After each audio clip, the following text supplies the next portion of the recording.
Cultural competence meaning when it comes to interfacing with individuals from cultures other than one's own. Cultural competency refers to the ability to do so effectively, particularly through an understanding and appreciation of cultural differences.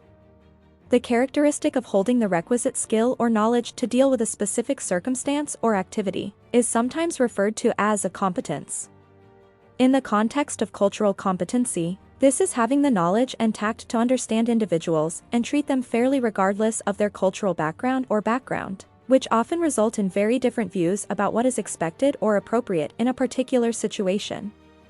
Cultural competence is a term that is frequently heard in the context of medicine, particularly in conversations about how to improve medical care for patients of all cultural backgrounds.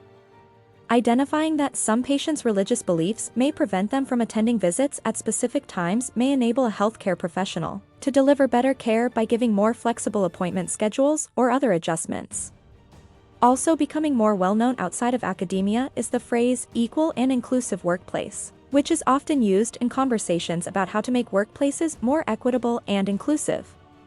Culturally competent is an adjective that is used to describe either a person who possesses cultural competence or acts that are indicative of cultural competence. As an illustration, any hospital seeking to enhance patient outcomes should invest in cultural competence training for its employees.